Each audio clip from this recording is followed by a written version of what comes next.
بسم اللہ الرحمن الرحیم۔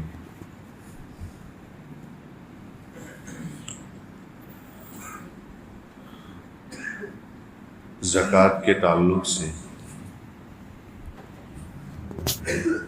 چند باتیں، چند مسائل، اس کی فضیلت، اس کی اہمیت، اس کو پیش کرنے کی کوشش کرتے ہیں۔ زکوٰۃ، اس کے معنی پاکیزگی کے آتے ہیں، صفائی کے آتے ہیں، اور زکوٰۃ کا ایک معنی اضافہ۔ اس سے یہ پتہ چلتا ہے کہ انسان کے مال اور اس کی ذات کو پاکیزگی حاصل ہوتی ہے زکوٰۃ دینے سے۔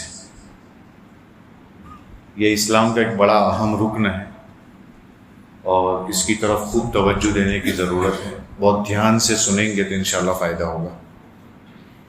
اور زکوٰۃ کا جو معنی اضافہ کا ہے، اس کا مطلب یہ ہے کہ زکوٰۃ ادا کرنے سے صرف اجر و ثواب میں اضافہ نہیں ہوتا، بلکہ مال اور دولت میں بھی اضافہ ہوتا ہے۔ اس لیے زکوٰۃ دینا چاہیے۔ اسلام کے 5 ارکان ہیں، ان میں سے ایک رکن ہے اور مالی عبادات میں سب سے اہم ہے۔ قرآن کریم میں نماز کے ساتھ زکوٰۃ کا تذکرہ 82 جگہوں پر آیا ہے، 82 ٹائمز، 82 مرتبہ آیا ہے۔ اس سے پتہ چلتا ہے کہ زکوٰۃ کتنی اہم ہے۔ اللہ تعالیٰ نے اپنے نبی صلی اللہ علیہ وسلم کو زکوٰۃ ادا کرنے والے کے حق میں دعا کا حکم دیا ہے۔ کیا فرمایا؟ ارشاد باری ہے، خذ من اموالہم صدقۃ تطہرہم وتزکیہم بہا وصل علیہم ان صلاتک سکن لہم۔ اے نبی، آپ ان کے مالوں میں سے صدقہ لے لیجیے جس کے ذریعے سے آپ ان کو پاک صاف کر دیں اور ان کے لیے دعا کیجیے۔ بلا شبہ آپ کی دعا ان کے لیے سکون کا باعث ہوگی۔ کتنی بڑی بات ہے۔ حدیث شریف میں ہے، صدقہ دینے میں جلدی کیا کرو، اس لیے کہ مصیبت صدقے سے آگے نہیں بڑھتی، مصیبت صدقے سے آگے نہیں بڑھتی۔ دوسری حدیث میں ہے، زکوٰۃ ادا کر کے اپنے مال کو محفوظ کر لو، زکوٰۃ ادا کر کے اپنے مال کو محفوظ کر لو، صدقے کے ذریعے اپنے مریضوں کا علاج کرو اور دعا اور رو رو کر آسمانی طوفان کا مقابلہ کرو۔ چنانچہ معلوم یہ ہوا کہ زکوٰۃ اور صدقات یہ کوئی ٹیکس نہیں۔ لوگ اس کو ٹیکس سمجھتے ہیں کہ جیسے حکومت کا ٹیکس دینا پڑتا ہے ایسے ہم اس کا بھی ٹیکس دے رہے ہیں۔ یہ ٹیکس نہیں ہے، یہ اللہ کا حکم ہے، اور اگر اچھی نیت سے دو گے تو اس کے فوائد بھی حاصل ہوں گے۔ اس کو بوجھ نہ سمجھیں۔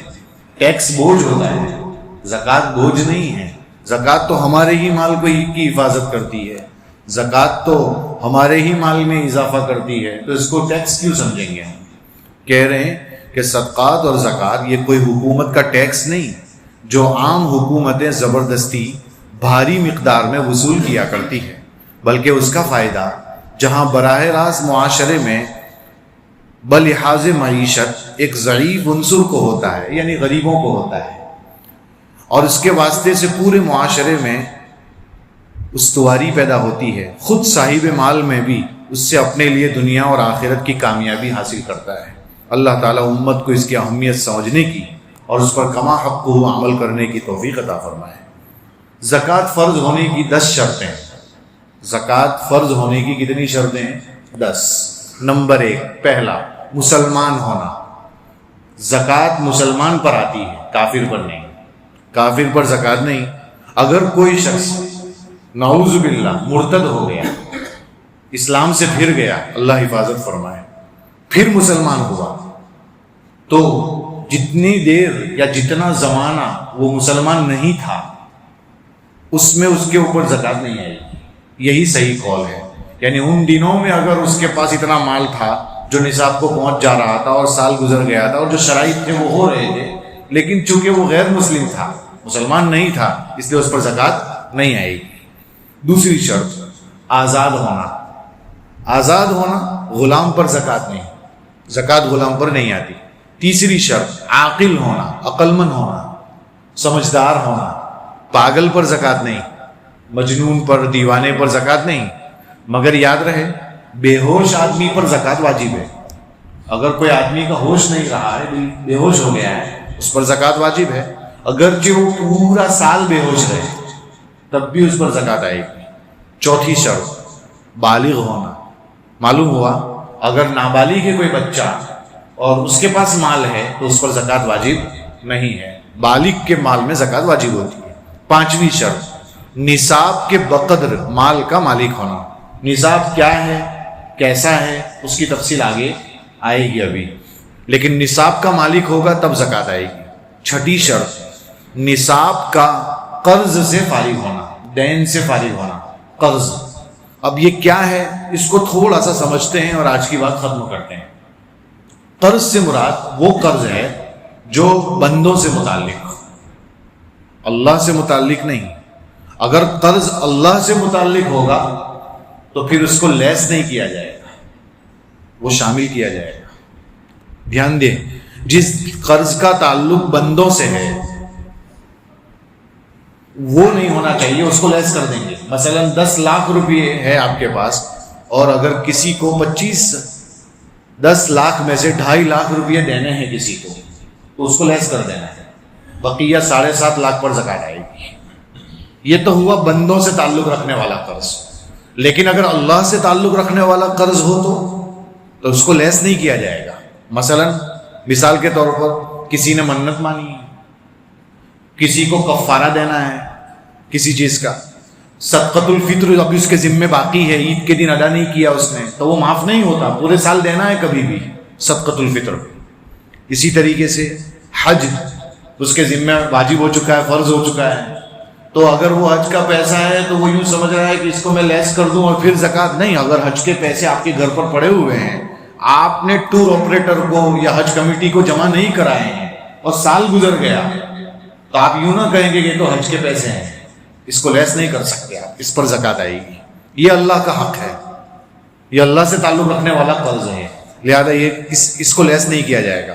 تو یہ وجوب زکوٰۃ کو مانے نہیں، یعنی زکوٰۃ کے حساب میں ان کو منہا یعنی مائنس نہیں کیا جائے گا. البتہ وہ قرض جو زکوٰۃ کے تعلق سے ہے، کیا مطلب اس کا، 2 سال سے اس پر زکوٰۃ فرض تھی اور اس نے اب تک زکوٰۃ ادا نہیں کی ہے، اب تک اس نے زکوٰۃ ادا نہیں کی ہے، تو تیسرے سال میں ایسا نہیں ہے کہ جو ہے وہ زکوٰۃ ادا نہیں کی ہے تو اب اس کو لیس کر دو. وہ بھی زکوٰۃ آئے گی اور یہ بھی آئے گی، سب زکوٰۃ دینی پڑے گی اس کو. اسی کو تفصیل سے آگے آئے گا. پھر یہ قرض کی 3 قسمیں ہیں. قرض کتنے طرح کے ہوتے ہیں، ایک قوی ہوتا ہے، ایک کمزور ہوتا ہے، ایک درمیانی ہوتا ہے. یہ قوی کیا ہے، کمزور کیا ہے، درمیانی کیا ہے، اس کو انشاءاللہ تعالیٰ کل کی مجلس میں سمجھیں گے.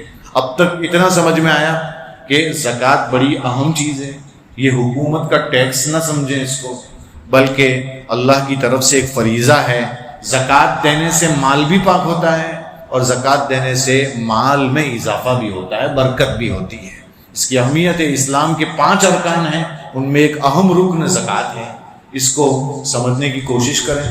دعا ملتی ہے نبی کریم صلی اللہ علیہ وسلم کی، اور خرچ کرنے والے کو ویسے ہی فرشتہ دعا دیتا رہتا ہے، تو اس کی طرف توجہ کرنے کی ضرورت ہے.